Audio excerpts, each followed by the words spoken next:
Hello, Mr. Sagar. Hello. Your painting is very nice. Thank you. Beautiful painting. Thank you. Sagar, ತಾವು ಇಂಥ ಅಮೂಲ್ಯವಾದ ಚಿತ್ರಗಳನ್ನ ರಚಿಸೋದಕ್ಕೆ ಸ್ಫೂರ್ತಿ ಯಾರ್ದು ಅಂತ ತಿಳ್ಕೊಬೋದಾ? ಇವಳೇ ನನ್ನ ಸ್ಫೂರ್ತಿ, ಸುಧಾ ಅಂತ. ತುಂಬಾ ಸಂತೋಷ. ನಿಮ್ ಪೇಂಟಿಂಗ್ಸ್ ಎಲ್ಲ ತುಂಬಾ ಚೆನ್ನಾಗಿದೆ. ಹೌದಾ? ಒಂದು ಫೋಟೋ ತಗೊಳ್ಳ ಸರ್? ತಗೊಳ್ಳಿ. ಮಿಸ್ಟರ್ ಸಾಗರ್, ನಿಮ್ ಪೇಂಟಿಂಗ್ಸ್ ತುಂಬಾ ಚೆನ್ನಾಗಿದೆ. Thank you. ವೆಲ್ಕಮ್. ನೋಡಿದ್ರಾ, ನಮ್ ಸಾಗರೇ ಬರ್ತಿರೋದು. ಓ ರಾಯ್, ಸ್ವಲ್ಪ ಈಗ ಬರ್ತೀರಾ? ಮಿಸ್ಟರ್ ರಾಯ್, ನಮಸ್ಕಾರ. ನಮಸ್ಕಾರ. ಇವರು ಸಾಗರ್ ತಂದೆ ವಿಶ್ವನಾಥ್ ರಾಯರು ಅಂತ. ಓ ನಮಸ್ಕಾರ. ಇವರು ರಾಯ್ ಅಂತ ದೊಡ್ಡ ಕಲಾ ವಿಮರ್ಶಕರು. ಹೌದಾ? ತುಂಬಾ ಸಂತೋಷ. ತಮ್ಮ ಹತ್ರ ಸ್ವಲ್ಪ ಪರ್ಸನಲ್ ಆಗಿ ಮಾತಾಡ್ಬೇಕಾಗಿತ್ತು. ಅದಕ್ಕೇನು ಮಾತಾಡೋಣ. ಅಪ್ಪ ಅಪ್ಪ, ನೋಡ್ದ್ಯಪ್ಪ ಈ ಮುಠಾಣ ಆರ್ಟ್ ಕ್ರಿಟಿಕ್ ಹೇಗ್ ಬರ್ದೇನೆ ಅಂತ? ನಮ್ ಸಾಗರ್ ಬರ್ದಿರೋ ಪೇಂಟಿಂಗ್ ನಲ್ಲಿ ಕಲ್ಪನೆನೇ ಇಲ್ವಂತೆ, ಸಾಧಾರಣವಾಗಿದೆಯಂತೆ. ವಿಮರ್ಶೆನ ಇದು? ನೋಡಿ ರಾಯ್ರೆ, ನಮ್ ಸರಳಾಗೆ ಸಾಗರ್ ಅಂದ್ರೆ ಪಂಚಪ್ರಾಣ. ಅವನಿಗೆ ಪೆಟ್ಟಾದ್ರೆ ಇವಳು ಹಾಕ್ತಾಳೆ, ಅವನು ದುಃಖ ಪಟ್ರೆ ಇವಳು ಬಿಕ್ಕಿ ಬಿಕ್ಕಿ ಅಳುತ್ತಾಳೆ. ಇವರಿಬ್ಬರ ಆತ್ಮ ಅದೆಷ್ಟು ಒಗ್ಗೋಗಿದೆ ಅಂತೀರಾ? ಟೆರಿಫಿಕ್. ಆ ರಾಯ್ ನನ್ ಕೈಗೆ ಸಿಗ್ಬೇಕು. ಏನ್ ಮಾಡ್ತೀನಿ ಗೊತ್ತಾ? ಹೊಟ್ಟೆ ಉರಿತಾ ಇದೆ. ಬಾಗಲ್ ತೆಗಿರಿ ಸಾಗರ್, ಸಾಗರ್ ಬಾಗಲ್ ತೆಗಿರಿ. ಸಾಗರ್, ಏನ್ ಮಾಡ್ತಾ ಇದ್ದೀರಾ ಸಾಗರ್? ಬಾಗಲ್ ತೆಗಿರಿ ಸಾಗರ್, ಸಾಗರ್ ಬಾಗಲ್ ತೆಗಿರಿ ಸಾಗರ್, ಬಾಗಲ್ ತೆಗಿರಿ. ನನ್ ಮಾತು ಕೇಳಿ ಸಾಗರ್, ಬಾಗಲ್ ತೆಗಿರಿ ಸಾಗರ್, ಸಾಗರ್, ಸಾಗರ್ ಬಾಗಲ್ ತೆಗಿರಿ ಸಾಗರ್. ಸಾಗರ್ ಏನ್ ಮಾಡ್ತಾ ಇದೀಯಾ? ಪ್ಲೀಸ್ ನನ್ ಮಾತು ಕೇಳು ಸಾಗರ್. ಸಾಗರ್, ಸಾಗರ್, ಸಾಗರ್, ಏನಿದೆ ಅನ್ಯಾಯ? ನನ್ನ ಕೃತಿಗಳನ್ನ ನೀನೇ ನಾಶ ಮಾಡ್ತೀಯಾ? ನನ್ನ ಉತ್ಸಾಹ ಎಲ್ಲ ಸುಟ್ಟು ಬೂದಿ ಆದ ಮೇಲೆ ಇದರಿಂದ ನನಗೆ ಆಗ್ಬೇಕಾಗ್ತದೆ. ಇನ್ನು ನಾನು ಬಣ್ಣ ಬ್ರಷ್ ಮುಟ್ಟೋದಿಲ್ಲ. ಇದ್ರ ಜೊತೆ ನನ್ನ ಆಸೆ ಎಲ್ಲ ಸುಟ್ಟೋಗ್ಲಿ, ನಾಶನವಾಗಿ ಹೋಗ್ಲಿ, ನಾಶನವಾಗಿ ಹೋಗ್ಲಿ. ಸಾಗರ್, ಈ ಚಿತ್ರಕಲೆ ಸ್ಫೂರ್ತಿ ನಾನು ಅಂತ ಅವತ್ತು ಹೇಳ್ದೆ. ಆದ್ರೆ ಇವತ್ತು ನೀನೇ ಅದನ್ನ ಸುಟ್ಟಾಕ್ತಾ ಇದೀಯಾ. ಅದನ್ನ ಸುಟ್ಟಾಕೋ ಬಂದು ನನ್ನ ಸುಟ್ಟಾಕು ಸಾಗರ್, ನನ್ನ ಸುಟ್ಟಾಕು, ನನ್ನ ಸುಟ್ಟಾಕು.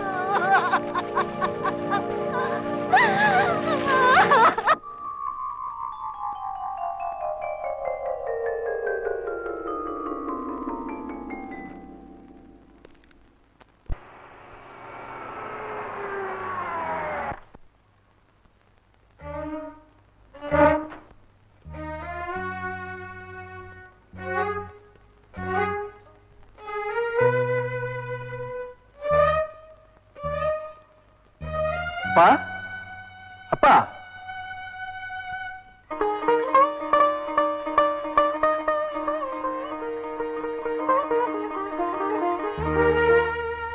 ಸಾಗರ್ ಬಾಪ.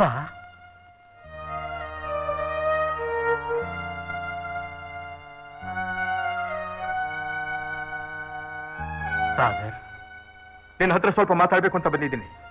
ಮಾತಾಡಪ್ಪ. ನಾನು ನಮ್ಮ ಅಮ್ಮನ ಕಳ್ಕೊಂಡಾಗಿನಿಂದ ಎಷ್ಟು ಕಷ್ಟ ಅನುಭವಿಸಿದ್ದೀನಿ ನಿನಗೆ ಗೊತ್ತಿದೆ. ಅಮ್ಮನ ಪ್ರೀತಿನಂತೂ ನಾನು ಕಾಣೋಕ್ಕಾಗ್ಲಿಲ್ಲ. ಇದುವರೆಗೆ ಅಪ್ಪನ ವಾತ್ಸಲ್ಯನ ಎಷ್ಟು ಮಟ್ಟಿಗೆ ಕಂಡಿದ್ದೀನಿ ಅನ್ನೋದನ್ನ ನಾನು ನಿನಗೆ ಹೊಸದಾಗಿ ಹೇಳ್ಬೇಕಾಗಿಲ್ಲ. ಅನಾಥರ ದೇವರೇ ಗತಿ ಅನ್ನೋ ಹಾಗೆ ಲಕ್ಷ್ಮವನ ಕೈತುತ್ತಿನಲ್ಲಿ ನಾನು ಬೆಳೆದೆ. ಮೇಷ್ಟ್ರ ವಿದ್ಯಾರಣ್ಯರ ಸಹಾಯದಿಂದ 4 ಅಕ್ಷರ ಕಲ್ತ್ಕೊಂಡೆ.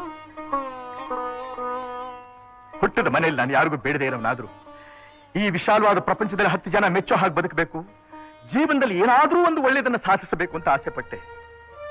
ಮೊದಲಿಂದಲೂ ಚಿತ್ರಕಲೆಯಲ್ಲಿ ನನಗೆ ಆಸಕ್ತಿ ಇದ್ದದ್ರಿಂದ ದೊಡ್ಡ ಚಿತ್ರಕಾರನ ಆಗಬೇಕು ಅಂತ ಬಯಸ್ತೆ. ಆದ್ರೆ ಆದದ್ದೇನು, ಬೆಳೀತಾ ಇರೋ ಮರಕ್ಕೆ ಕೊಡ್ಲಿ ಪೆಟ್ಟು ಅನ್ನೋ ಹಾಗೆ ಕಲಾ ವಿಮರ್ಶಕ ರಾಯಿ ನನ್ನ ಪೇಂಟಿಂಗ್ಸ್ ನ ಕಟುವಾಗಿ ಟೀಕೆ ಮಾಡ್ದ. ಪ್ರೌಢಶಾಲಾ ಮಟ್ಟದ ಚಿತ್ರಕಲೆ ಅಂತ ಬರ್ದ. ಅದು ಇವತ್ತು ಗೊತ್ತಾಯ್ತು, ಇದಕ್ಕೆಲ್ಲ ನೀನೇ ಕಾರಣ, ನೀನೇ ಹೇಳಿ ಬರೆಸಿದ್ದು ಅಂತ. ನಿಜ ತಾನೇ? ಯಾಕಪ್ಪ ನನ್ನ ಪ್ರಯತ್ನಕ್ಕೆ ಕಲ್ಲು ಹಾಕಿದೆ? ನಾನೇನು ಅಪರಾಧ ಮಾಡಿದೆ? ಇಷ್ಟು ದೊಡ್ಡ ಉಪಕಾರ ಮಾಡಿದಿಲ್ಲ ನೀನು. ಯಾಕೆ? ನನ್ನ ಮನಸ್ಸಿನ ಆಸೆ ನೆರವೇರು ನಿನಗೆ ಇಷ್ಟ ಇರ್ಲಿಲ್ವಾ? ನನ್ನ ಶ್ರೇಯಸ್ಸನ್ನ ಕಂಡು ನಿನಗೆ ಸರಿನೇ ಬರ್ಲಿಲ್ವಾ? ಮಾತಾಡಪ್ಪ. ನಾನೇನಪ್ಪ ಅನ್ಯಾಯ ಮಾಡಿದೆ ನಿನಗೆ? ಅನ್ಯಾಯ ನೀನು ಮಾಡ್ಲಿಲ್ಲಪ್ಪ, ನಾನು ಅನ್ಯಾಯ ಮಾಡಿದ್ದು. ವಿವೇಚನೆ ಇಲ್ಲದೆ ನಾನು ಮಾಡಿದ ಅನ್ಯಾಯಗಳಿಂದ ನಿನ್ನ ಜೀವನದ ಭವಿಷ್ಯ ಹಾಳಾಗಬಾರದು ಅಂತ ನಾನು ಈ ಕೆಲಸ ಮಾಡಿಬಿಟ್ನಪ್ಪ. ನಿನಗೆ ಅರ್ಥ ಆಗೋಲ್ಲ. ನಿಮ್ಮಮ್ಮ ಸತ್ತ ಮೇಲೆ ನಾನು ವಿವೇಕನೇ ಕಳ್ಕೊಂಡು ಇಲ್ಲ ನನ್ನ ಗ್ರಹಚಾರನೋ ಎರಡನೇ ಮದುವೆ ಮಾಡ್ಕೊಂಡೆ. ಇದರ ಪರಿಣಾಮ ಏನಾಯ್ತು ಅಂತ ನಿನಗೂ ಗೊತ್ತು, ನನಗೂ ಗೊತ್ತು. ಹೆಂಡತಿ ವ್ಯಾಮೋಹಕ್ಕೆ ಬಲಿಯಾಗಿ ಅವಳು ಹೇಳ್ದಾಗೆಲ್ಲ ಕೇಳಿದೆ. ಮನೆ ವ್ಯವಹಾರನೆಲ್ಲ ಅವರ ಅಣ್ಣ ಕಾಳಿಂಗನಿಗೆ ವಹಿಸ್ಕೊಟ್ಟೆ. ನನ್ನ ಸ್ವಂತ ಮಗನ್ನೇ ದೂರ ಮಾಡಿಕೊಂಡೆ. ಅವಳಿಗೆ ಹುಟ್ಟೋ ಮಗನೇ ನನ್ನ ವಂಶೋದ್ಧಾರಕ ಅಂತ ನಾನು ಭ್ರಮೆ ಪಟ್ಟೆ. ಅವಳು ಮನೆಯವ್ರನ್ನೆಲ್ಲ ಸಂತೋಷ ಪಡಿಸೋದೇ ನನ್ನ ಧ್ಯೇಯ ಅಂತ ಅಂದ್ಕೊಂಡೆ. ಆದರೆ ಕಾಲ ತಾನಾಗೇ ನನಗೆ ಬುದ್ಧಿ ಕಲಿಸ್ತು. ಅವಳು ಸತ್ಲು. ಆದರೆ ಅವಳು ಬೆಳೆಸಿದ ಬೇಲಿಯಿಂದ ಮಾತ್ರ ಹೊರಗಡೆ ಬರೋಕ್ಕಾಗ್ತಾ ಇಲ್ಲ. ಅವಳ ಅಣ್ಣ ಮಾಡ್ತಿರೋ ಅನ್ಯಾಯಗಳನ್ನೆಲ್ಲ ನೋಡ್ತಾ ಹೇಡಿಯಾಗಿ ಕೂತಿದ್ದೀನಪ್ಪ, ಹೇಡಿಯಾಗಿ ಕೂತಿದ್ದೀನಿ. ನನ್ನ ಬದುಕನ್ನ ಮುಳ್ಳು ಬೇಲಿ ಮೇಲೆ ಬಟ್ಟೆ ಹರಿಯುವಾಗ ಹರಿವು ಬಿಟ್ಟಿದ್ದೀನಿ. ಜೋರಾಗಿ ಹೇಳಿದ್ರೆ ಬಟ್ಟೆನೇ ಹರಿದೋಗುತ್ತೆ. ಅದರಿಂದ ಬಿಡಿಸೋದು ನಿನಗೆ ಮಾತ್ರ ಸಾಧ್ಯ. ಈ ಅನ್ಯಾಯಗಳನ್ನೆಲ್ಲ ಸರಿಪಡಿಸೋ ಜಾಣತನ ನಿನಗೆ ಬರ್ಲಿ ಅಂತ ಕಣಪ್ಪ ನೀನ್ ಲಾಯರ್ ಆಗಬೇಕು ಅಂತ ನಾನು ಆಸೆ ಪಟ್ಟಿದ್ದು. ಆ ಕಾಣಿಗಿನ ದರ್ಪದಿಂದ ಸುತ್ತಮುತ್ತಲ ಜನವೆಲ್ಲ ಪಡಬಾರ್ದು ಪಾಡು ಪಡ್ತಾ ಇದ್ದಾರೆ. ನಾನು ಒಳಗೆ ಕೊರಗಿ ಕುಗ್ಗೋಗ್ತಾ ಇದ್ದೀನಿ. ಈಗ ನಿನ್ನಿಂದ ಎಲ್ರಿಗೂ ಒಳ್ಳೇದಾಗ್ಬೇಕಾಗಿದೆ. ಅವನಂತ ಅಯೋಗ್ಯ ಅಂತ ಗೊತ್ತಾದ ಮೇಲೆ ಜಾಡ್ಸಿ ಒದ್ದು ಅವನ ಮನೆಯಿಂದ ಆಚೆ ತಳ್ಳಿಲ್ಲ. ಅದಷ್ಟು ಸುಲಭ ಅಲ್ಲ. ಅದನ್ನ ಎದುರಿಸೋಕೆ ತೋಳ್ಬಲ ಬೇಕಾಗಿಲ್ಲ, ಬುದ್ಧಿ ಬಲದಿಂದ ಅದನ್ನ ಎದುರಿಸಬೇಕು. ಅವನ ಅನ್ಯಾಯ ಊರಿನವ್ರಿಗೆಲ್ಲ ಗೊತ್ತಾಗಬೇಕು. ಅವನೇ ಊರು ಬಿಟ್ಟು ತೊಲಗಬೇಕು. ಇದೊಂದು ಶುಭ ಕಾರ್ಯ ನಿನ್ನಿಂದ ಮಾಡಿಸ್ಬೇಕು ಅಂತ ಕಣಪ್ಪ ಚಿತ್ರಕಾರನಾಗಬೇಕು ಅಂತಿದ್ದು ನಿನ್ನ ಆಸೆಗೆ ನಾನು ಕಲ್ಲು ಹಾಕಿದ್ದು. ನೀನ್ ಲಾಯರ್ ಆಗ್ಬೇಕು ಅಂತ ಆಸೆ ಪಟ್ಟಿದ್ದು. ಸಾಗರ್, ಜೀವನ ಅನ್ನೋದು ಒಂದು ದೊಡ್ಡ ಹೋರಾಟ. ಆ ಹೋರಾಟದಲ್ಲಿ ನಾನು ಸೋತಿದ್ದೀನಿ ಕಣಪ್ಪ, ನಾನು ಸೋತಿದ್ದೀನಿ. ಸಾಗರ್, ನೀನ್ ನನ್ನ ನೋಡೋಕ್ ಬರ್ತಿರ್ಲಿಲ್ಲ. ನನಗಂತೂ ನೀನ್ ನೋಡೋ ಧೈರ್ಯ ಇರ್ಲಿಲ್ಲ. ಭಗವಂತ ತಾನಾಗಿ ಅವಕಾಶ ಒದಗಿಸ್ಕೊಟ್ಟಿದ್ದಾನೆ. ಇಲ್ದೆ ಹೋಗಿದ್ರೆ ಜೀವನದಲ್ಲಿ ಕೊನೆಗಾಲದಲ್ಲಿ ನೆಮ್ಮದಿ ಇಲ್ಲದೆ ನಾನು ಸಾಯ್ಬೇಕಾಗಿತ್ತಪ್ಪ, ಸಾಯ್ಬೇಕಾಗಿತ್ತು.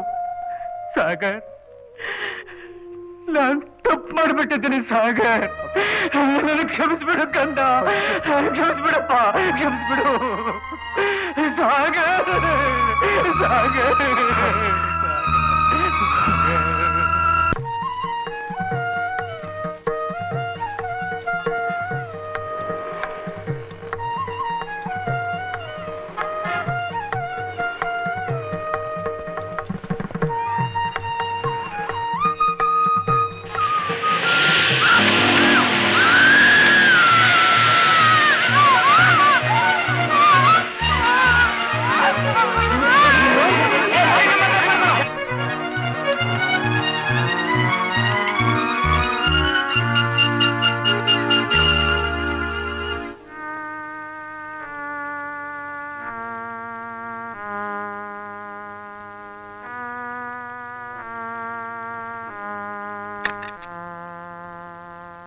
ಡಾಕ್ಟರ್, ಶಶಿ ಹೇಗಿದ್ದಾಳೆ? ಒಂದ್ ಕೈ ಒಂದ್ ಕಾಲ್ ತೆಗಿಬೇಕಾಯ್ತು. ಜೀವಕ್ಕೇನು ಅಪಾಯ. ಶಶಿ! ಅಮ್ಮ, ಅಮ್ಮ, ಅಮ್ಮ.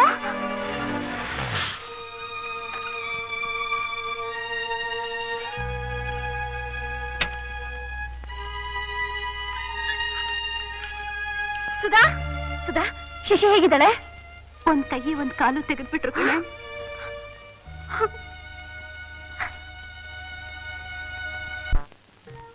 ಶಶಿ ತುಂಬಾ ಒಳ್ಳೆಯವಳು.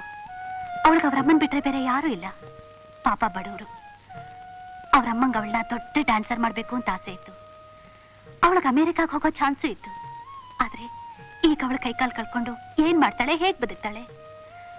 ಅವಳಿಗೆ ಆಕ್ಸಿಡೆಂಟ್ ಆಯ್ತು ಅನ್ನೋ ವಿಷಯ ಗೊತ್ತಾದ್ಮೇಲೆ ಅವರಮ್ಮಂಗೆ ಜ್ಞಾನ ತಪ್ಪೋಯ್ತು. ಈಗ ಹಾಸ್ಪಿಟ್ಲ್ ಕಟ್ಟೋ ಫೀಸ್ಗೂ ದುಡ್ಡಿಲ್ದೆ ನಾವು ಕಲೆಕ್ಟ್ ಮಾಡ್ಕೊಡ್ತಾ ಇದೀವಿ. ಏನು ಯೋಚನೆ ಮಾಡ್ಬೇಡ, ನಮ್ ಕೈಲಾದ ಸಹಾಯ ನಾವು ಮಾಡೋಣ. ನಾನು ಆ ಕೇಸನ್ನು ನಡೆಸಿ ಆ ಲಾರಿ ಕಂಪನಿಯಿಂದ ಕಾಂಪನ್ಸೇಷನ್ ಕೊಡಿಸೋದಕ್ಕೆ ಪ್ರಯತ್ನ ಪಡೋಣ. ಇಂಪಾಸಿಬಲ್. 100 ಅಲ್ಲ, 1000 ಅಲ್ಲ, 10,000 ಅಲ್ಲ, 15 ಲಕ್ಷ ರೂಪಾಯಿ. ಆಕ್ಸಿಡೆಂಟ್ ಆದಾಗ್ಲೆಲ್ಲ ಈಗ ಹಣ ಕೊಡ್ತಾ ಹೋದ್ರೆ ಕಂಪ್ನಿನೇ ಮುಚ್ಚಬೇಕಾಗುತ್ತೆ. ಸಾಗರ್ ತುಂಬಾ ಬ್ರಿಲಿಯಂಟ್ ಲಾಯರ್ ಅಂತಾರೆ. ಅನ್ಲಿ, ಅದಕ್ಕೆ ಹೆದರ್ಕೊಂಡು ಕಾಂಪ್ರಮೈಸ್ ಮಾಡ್ಕೊಳಕ್ಕೆ ನಾನ್ ತಯಾರಾಗಿಲ್ಲ. Mister Srivatsa, I don't mind even to spend a lawyer ಬ್ರಿಗಾನ್ಸೋನ್ ಕರೆಸಿ ಈ ಕೇಸ್ ಹ್ಯಾಂಡಲ್ ಮಾಡ್ಲಿಕ್ಕೆ ಹೇಳಿ. ಸಾಗರ್, ಬುಲೆಟ್ ಟ್ರಾನ್ಸ್ಪೋರ್ಟ್ ಕಂಪನಿಯವರು ಕಾಂಪನ್ಸೇಷನ್ ಕೊಡೋದಕ್ಕೆ ಒಪ್ಲಿಲ್ಲ ಅಂದ್ಮೇಲೆ ನೀವು ಕೋರ್ಟ್ಗೆ ಹೋಗ್ಲೇಬೇಕಾಗತ್ತೆ. ನಾನ್ ಸಿದ್ಧ. ಈ ಕೇಸ್ ಗೆಲ್ಲೋದು ತುಂಬಾ ಕಷ್ಟ ಸಾಗರ್. ಹೇಗೆ ಹೇಳ್ತೀರಾ? ಅವರು ಅಡ್ವೊಕೇಟ್ ಬಿಗಾನ್ಜಾನ್ ಇಟ್ಟಿದ್ದಾರೆ. ಆತ ಇಲ್ಲಿವರೆಗೂ ಯಾವ ಕೇಸ್ನಲ್ಲೂ ಸೋತಿದ್ದೇ ಇಲ್ಲ. ಇಂಥ ಘಟಾನುಘಟಿಗಳ ಜೊತೆ ವಾದ ಮಾಡಿದ್ರೆ ತಾನೇ ನಿಮ್ ಶಿಷ್ಯನಿಗೂ ಸ್ವಲ್ಪ ಹೆಸರು ಬರೋದು. ಅಂಥ ಲಾಯರ್ ಜೊತೆ ವಾಗ್ಯುದ್ಧ ಮಾಡೋದಿಕ್ಕೆ ಎದೆಗಾರಿಕೆ ಬೇಕು. ಅದಕ್ಕೆ ನೀವು ಸಿದ್ಧವಾಗಿದ್ರೆ ಖಂಡಿತ ನನಗೆ ಸಂತೋಷ. Good luck. ನೀನ್ ಬುದ್ಧಿವಂತ ಇರಬಹುದು, ವಾದದಲ್ಲಿ ಬ್ರಿಗಾನ್ಸನ್ನ ಸೋಲಿಸಬಹುದು, ಈ ಕೇಸ್ನ ಗೆಲ್ಬಹುದು. ಅದನ್ನ ನಿಲ್ಲ ಅಂತಿಲ್ಲ ಸಾಗರ್. ಶಶಿರೇಖೆ ಯಾರು? ಆಫ್ಟರ್ ಆಲ್ ನಮ್ ಕಾಲೇಜ್ ಪೂರ್ ಸ್ಟೂಡೆಂಟ್. ನೀನ್ ಇಷ್ಟೆಲ್ಲ ಕಷ್ಟಪಟ್ಟು ಕೇಸ್ ಗೆದ್ಕೊಟ್ರೆ ಅವಳು ನಿನ್ಗೆ ಏನ್ ಕೊಡ್ತಾಳೆ? ಅಂದ್ರೆ ಅನ್ಯಾಯ ಆದ್ರೂ ಪರವಾಗಿಲ್ಲ, ಶ್ರೀಮಂತ ಕೇಸ್ಗಳನ್ನೇ ಹಿಡಿ ಅಂತೀಯ. ಹೌದು, ಆಗ್ಲೇ ಸಂಪಾದನೆ ಮಾಡೋಕ್ಕಾಗೋದು. ಸಂಪಾದನೆ ಯಾರು ಬೇಕಾದ್ರೂ ಮಾಡಬಹುದು. ಯಾವ ರೀತಿ ಸಂಪಾದನೆ ಮಾಡ್ಬೇಕು ಅನ್ನೋದನ್ನ ಯೋಚನೆ ಮಾಡೋವನೇ ವಿವೇಕ ಇರೋ ಮನುಷ್ಯ. ಈ ವಾದ ನಾನು ಒಪ್ಕೊಳ್ಳೋದಿಲ್ಲ. ಏನು ನಷ್ಟ ಇಲ್ಲ. ನಾನು ಅವತ್ತೇ ಹೇಳಿದೆ, ನೀನು ನಾನು ರೈಲ್ ಕಂಬಿಗಳಿದ್ದ ಹಾಗೆ ಈ ಜನ್ಮದಲ್ಲಿ ನಾವಿಬ್ರು ಒಂದಾಗಿ ಸೇರೋಕ್ ಸಾಧ್ಯ ಇಲ್ಲ ಅಂತ. ಅಂದ್ರೆ ಜೀವನನ ನೀನ್ ಅರ್ಥ ಮಾಡ್ಕೊಂಡಿರೋ ರೀತಿ ಬೇರೆ, ನಾನು ಅರ್ಥ ಮಾಡ್ಕೊಂಡಿರೋ ರೀತಿ ಬೇರೆ. ಬಾಳ್ನಲ್ಲಿ ನಿನ್ನ ಗುರಿ ಬೇರೆ, ನನ್ನ ಗುರಿ ಬೇರೆ. ನಾನು ಉತ್ತರ ಧ್ರುವ ಆದ್ರೆ ನೀನ್ ದಕ್ಷಿಣ ಧ್ರುವ. ನಾವು ಆದಷ್ಟು ದೂರ ಇದ್ದು ಬಿಟ್ರೆ ಇಬ್ಬರಿಗೂ ಕ್ಷೇಮ. ಅದ್ ಹೇಗ್ ಸಾಧ್ಯ ಸಾಗರ್? ನಾವಿಬ್ರು ಗಂಡ ಹೆಂಡ್ತೀರ ಗೊತ್ತಾನೆ? ಇಂಪಾಸಿಬಲ್. ಜೀವನದಲ್ಲಿ ನಂದೇ ಕುಂತ್ಕೊಂಡು ಹೋಗುವಂತ ಹೆಣ್ಣು ನನಗೆ ಬೇಕಾಗಿರೋದು. ಸಾಗರ್, ಇಷ್ಟೇನಾ ನೀನನ್ನ ಅರ್ಥ ಮಾಡ್ಕೊಂಡಿದ್ದು? ಸುಮ್ನೆ ನಾನ್ ನಿನ್ ಮನಸ್ನಲ್ಲಿ ಏನಿದ್ಯೋ ಅಂತ ತಿಳ್ಕೊಳ್ಳೋಕೆ ಹಾಗಂದಿದ್ದು. ನಮ್ ತಂದೆ ಕಾಳಿಂಗರಾಯರ ಮೇಲೆ ಆಣೆ, ಬಡವರೇ ನನ್ನ ಪ್ರಾಣ, ಬಡವರೇ ನನ್ನ ಉಸಿರು, ನಿನ್ ದಾರಿನೇ ನನ್ ದಾರಿ, ನಿನ್ ಗುರಿನೇ ನನ್ ಗುರಿ. ಸಾಗರ್, ನೀನ್ ಕೇಸ್ ತಗೊಂಡಿರೋದಕ್ಕೆ ನಾನು ಎಷ್ಟು ಹೆಮ್ಮೆ ಪಡ್ತೀನಿ ಗೊತ್ತಾ? ಹೌದಾ? ಬಹಳ ಸಂತೋಷ. ನನಗೊಂದು ಗ್ಲಾಸ್ ಕಾಫಿ ತಂದು ಕೊಡ್ತೀಯ? ಬೇಗ ತರ್ತೀನಿ. ಸ್ವಲ್ಪ ಅವಕಾಶ ಕೊಟ್ರೆ ಸಾಕು, ತಲೆ ಮೇಲೆ ಬಂದು ಕೂತ್ ಬಿಡ್ತಾಳೆ.